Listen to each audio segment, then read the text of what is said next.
Welcome to Daily Current Affairs by CivicCentre IAS, where we try to discuss the important articles from the Hindu, the Indian Express, and the PIB from the UPSC CSE prelims perspective. Displayed are the list of topics which we are going to discuss in today's video. The first article of the day says that the Supreme Court on Friday ordered a Kuki organization represented by the advocate Prashant Bhushan to produce audio tapes to substantiate its claim that Manipur Chief Minister was instrumental in inciting and organizing the violence in that northern state, which led to the loss of many lives. In this context, let us talk about the Kukis. See, they are the ethnic group comprising multiple tribes who originally inhabited in the tribe order, which is the India, northeastern states, Myanmar and Bangladesh. Notably, they are present in all northeastern Indian states except Arunachal Pradesh.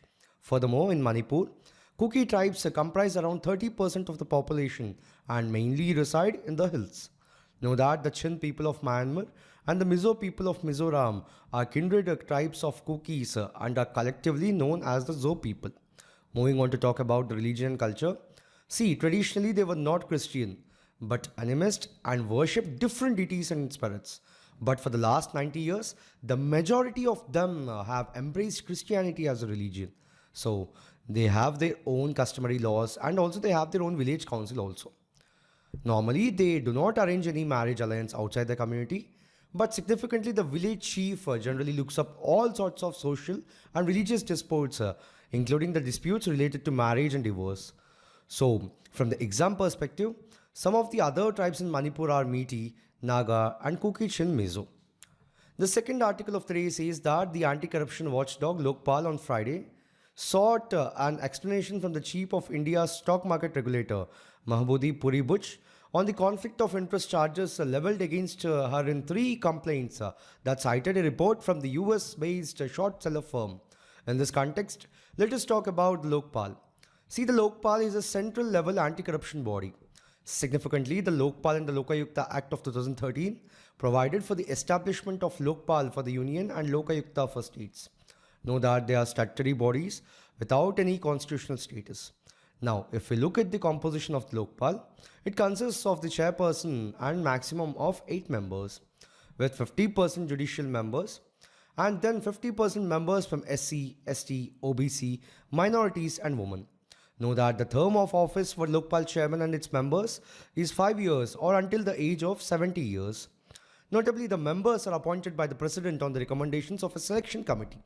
Know that this committee for Lokpal members consists of the Prime Minister, Speaker of the Lok Sabha, Leader of the Opposition in Lok Sabha, Chief Justice of India, or eminent jurist nominated by the president based on the recommendation of the first 4 members. Then what about the scope and jurisdiction of Lokpal? See, the Prime Minister included under Lokpal's purview. Furthermore, it covers all the categories of public servants. Also, the entities receiving foreign donations exceeding 10 lakh rupees annually are under the FCRA included. Lastly, talking about the powers and functions. Firstly, supervision over the investigation agencies, including the CBI for cases referred by Lokpal. Secondly, the protection for honest public servants. Thirdly, power to recommend attachment and confiscation of property acquired through the corrupt means even during the prosecution. Then the transfer of CBI officers investigating Lokpal referred cases requires Lokpal's approval. Next, a high-powered committee chaired by the Prime Minister to recommend the selection of CBI director. And lastly, appointment of director of prosecution under the CBI based on recommendations of Central Vigilance Commission. The next article says that the tiger population in western Assam's Manus National Park, which is a major wildlife preserve stretching into Bhutan, tripled from 2011 to 2019. In 2021, a total of 44 adult tigers were photographed in Manus, which is one of the Assam's 2 tiger reserves designated as a UNESCO World Heritage Site. In this context, let us talk about it. See, it is located in the foothills of the Himalayas in Assam. Know that it is contiguous with the Royal Manus National Park in Bhutan. Furthermore, it forms part of the large tiger conservation landscape which includes Buksa Nameri, Pakke, Namdapha tiger reserves and protected areas of Bhutan and Myanmar. So Manus is located in the foothills of the eastern Himalaya and is densely forested. Notably, the Manus Biosphere Reserve extends over an area of 2,837 km² from Sankosh River in the west to Dhansiri River in the east, with a core area of 500 square kilometers of the national park. Also, the area has a unique distinction of being a natural World Heritage Site, a tiger reserve, and an elephant reserve, and a biosphere reserve, and an important bird area. But significantly, it is one of the first reserves included in Tiger Reserve Network under the Project Tiger in 1973. Know that the Manus River is a major tributary of the Brahmaputra River, which passes through the Manus National Park. Moving on to talk about its biodiversity. See, if we talk about the flora in general, the vegetation comprises of sal, scrub forests, old plantations, semi-evergreen and mixed deciduous forests, intersected with grasslands and riparian vegetation in the core area. Then with respect to the fauna, Manus is famous for its wide range of wild species, many of which are endangered or vulnerable. So, the park is home to species like Royal Bengal tiger, Indian one-horned rhinoceros, Asian elephant, Hulock gibbon, wild water buffalo, clouded leopard, and pygmy hog. Significantly, Manus is very rich in population of Royal Bengal tigers. Then, the Indian rhinoceros was reintroduced in the year 2007 after the extinction due to heavy poaching during the Bodo uprising. So, Manus boasts the largest population of the endangered Bengal Floresian in the world and is also a great place to see the great horned gibbon. Know that there are two major biomes present in Manus, the grassland biomes and the forest biomes. And you, for the exam perspective, know some of the other national parks in Assam, which are the Kaziranga National Park, Dibru-Saikhowa National Park, Namiri National Park, Orang National Park, Dihang Patkal National Park, and Raimona National Park. The next article says that an investigation by India's antitrust body found food delivery giants Zomato and SoftBank back Swiggy breached competition laws with business practices favoring select restaurants listed on the platforms. In this context, let us talk about the Competition Commission of India, in short called the CCI. See, the Competition Commission of India is the regulatory body in India which is responsible for promoting and maintaining healthy competition in the marketplace. Know that it is the chief national competition regulator in India. Talking about its legal framework, see, the CCI operates under the Competition Act of 2002, which was enacted by the Government of India. Significantly, the Act was introduced to prevent anti-competitive practices, protect customer interests, and promote competition in India markets. Know that the Commission consists of one chairperson and 6 members who shall be appointed by the central government. Remember that the nodal ministry is the Ministry of Corporate Affairs. Moving on to talk about the objectives of this. Firstly, it is to eliminate the practices having adverse effect on competition. Secondly, to promote and sustain competition. Thirdly, to protect the interests of the consumers. And lastly, to ensure freedom of trade in the markets of India. Then what about the powers of it? The first ones are the investigative powers, under which it inquires into the anti-corruptive practices such as cartels and abuse of dominance and mergers. Then search and seizure of evidence. Also summon witnesses and obtain documents from businesses. The second ones are the adjudicatory powers, under this to issue the orders to stop anti-competitive conduct and to impose penalties on companies violating competition laws. Thirdly, Merger and Acquisition Council. Under this, firstly, to review and approve mergers and acquisitions that may affect market competition, and to block or modify mergers that harm the competition. The under advocacy, to promote competition awareness and education businesses and consumers and to engage with other regulators to align the policies. Then to issue temporary orders to prevent further harm during the investigations. Further, to grant exemptions for the agreements that benefit innovation or public welfare. And lastly, the decisions can be appealed to the Competitive and Appellate Tribunal and ultimately to the Supreme Court. The next article says that Philippine President Ferdinand Marcos Jr. signed 2 laws on Friday, reaffirming the extent of his country's maritime territories and the right to resources, including the South China Sea, angering China, which claims the hotly disputed waterway almost in its entirety. In this context, let us talk about the South China Sea. See, the South China Sea is a critical and strategically significant body of water located in the Western Pacific Ocean, bordering the Southeast Asian mainland. Know that it is the south of China, east and south of Vietnam, and the west of the Philippines and the north of the island of Borneo. Moving on to talk about the geographical boundaries. See, the northern boundary stretches from the northernmost point of Taiwan to the coast of Fujian province of China in the Taiwan Strait. Then the southern boundary is defined by a raise in the seabed between the islands of Sumatra and the Borneo.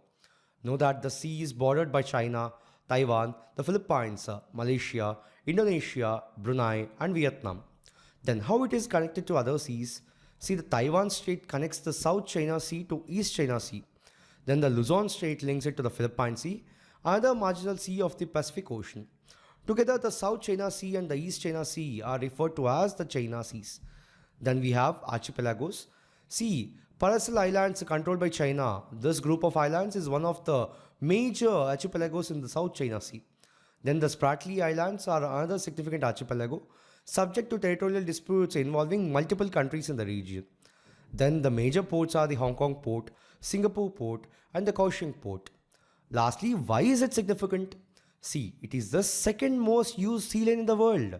Notably, it is a significant trade route for crude oil from the Persian Gulf and Africa through the Strait of Malacca to Singapore, Thailand, Hong Kong, Taiwan, South Korea, and Japan.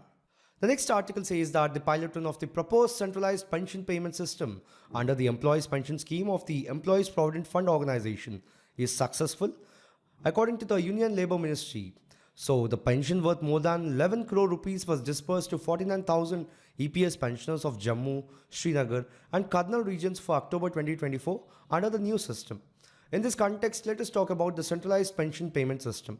See, it provides a national level centralized system allowing pension payments through any bank and branch in India. Know that this will replace the current decentralized pension disbursement system where each EPFO zonal or regional office maintains individual arrangements with just 3 to 4 banks. Notably, it is an initiative to modernize pension disbursements under the Employees Pension Scheme. So the system, which will be rolled out under the Centralized IT-enabled system project, aims to make EPFO a more tech-enabled, responsive and efficient organization. Then what is the eligibility for pension? See, individuals have to fulfill the following criteria to be eligible for availing the benefits under the Employees Pension Scheme. So, he should be a member of the EPFO. He or she should have completed 10 years of service. Then he or she has reached the age of 58. They can also withdraw the EPS at a reduced rate from the age of 50 years and can also defer the pension for 2 years, after which they will get a pension at an additional rate of 4% for each year. If we have to look at the key features, see, the CPPS provides a unified system that allows pension payments to be made through any bank of branch in India. Furthermore, the pensioners will no longer need to visit their bank branch for verification. So, once the benefits are released, the pension will be credited immediately to the pensioner's account, enhancing convenience and efficiency. Notably, the new system eliminates the need for pensioners to transfer their pension payment orders if they relocate or switch banks or branches, ensuring uninterrupted pension delivery across India. Significantly, the CPPS will eventually facilitate a smooth transition to an Aadhaar-based payment system, further streamlining the pension disbursement process. The next article says that in new directions under the Mahatma Gandhi National Rural Employment Guarantee Scheme, the Rajasthan government has asked its district collectors to register criminal cases against maids if there is a difference between the number of workers shown in the photographs uploaded by them in an official app and the number shown as present on the muster roll on the particular day. In this context, let us talk about the MGNREGA. See, the MGNREGA is one of the world's largest work guarantee programs launched in 2005 by the Ministry of Rural Development. Significantly, the primary objective of the scheme is to guarantee 100 days of employment in every financial year to adult members of any rural household willing to do public work related unskilled manual work. Know that the Panchayat Raj institutions will implement the program. Furthermore, the person days under the MGNREGA is defined as the total number of days by a person registered under the scheme in a financial year. Then what are the objectives of MGNREGA? Firstly, to enhance the livelihood security of the rural poor by creating wage employment opportunities. Then to develop a rural asset base to boost productive employment, augment household income, and sustain economic well-being. Moving on to talk about the features of the MGNREGA. Firstly, the Act grants a legal right to employment for adult members of rural households, with at least 1/3 of beneficiaries being women. Then if if the work is not assigned within the 15 days, the applicant is entitled to receive an unemployment allowance. Know that this allowance is 1/4 of the minimum wage for the first 30 days and a half of the following period. Know that the Gram Sabhas recommends and oversee at least 50% of the projects. Notably, there is cost sharing between the central government and the states for wages, materials, and administrative expenses. The next article says that the Chinese government on Friday approved a 10 trillion yuan package aimed at giving a boost to a slowing domestic economy and bailing out local governments. Know that the stimulus comes out just after 2 days after Donald Trump won the US presidency, following a campaign where he proposed tariffs as high as 60% on goods imports from China. In this context, let us talk about the foreign portfolio investors. See, the FPI refers to the purchase and the holding of a wide array of foreign financial assets by investors seeking to invest in a country outside their own country. Some of the examples of FPIs include stocks, bonds, mutual funds, exchange traded funds, American depository receipts, and global depository receipts. Know that FPI is part of a country's capital account and is shown on its balance of payments. Significantly, FPI generally intends to invest money to foreign countries' stock market to generate a quick return. Know that in India, foreign portfolio investment is regulated by the Securities and Exchange Board of India. Notably, FPI in India refers to the investment groups or FIIs or the qualified institutional investors. Now, what drives the flow of FPI into a country? See, the factors such as economic stability, growth prospects, favorable regulatory environments, and attractive returns draw FPI into a country. But there are risks associated with FPI like currency fluctuations, political instability, different regulatory environments, and economic volatility in foreign market. Notably, FPI is often referred to as hot money because of its tendency to flee at the first signs of trouble in an economy. Also, remember that FPI is more liquid, volatile, and therefore riskier than FDI. The last article of the day talks about India's first indigenous aircraft carrier, IAC-1, which is the INS Vikrant. See, INS Vikrant is India's first indigenously designed and built aircraft carrier, marking a significant achievements for India's defense manufacturing under Make in India and the Atmanirbhar Bharat initiatives. Know that it is indigenously developed in India. So it is designed by the Indian Navy's Directorate of Naval Design, built at the Kochi Shipyard Limited of Kochi and Kerala. Significantly, it is the first aircraft carrier built in India, showcasing self-reliance in defense technology. Moving on to talk about the specifications and design, see, capable of reaching a maximum speed of 28 knots with an endurance of around 7,500 nautical miles. Furthermore, it operates a fleet of 30 aircraft, including MiG-29K fighter jets, Kamov-31 and MH-60R helicopters, as well as Indian-made advanced light helicopters and light combat aircraft navy. Some of the advanced features and systems talking about them. Significantly, INS Vikrant incorporates advanced technology, automation, and survivability features.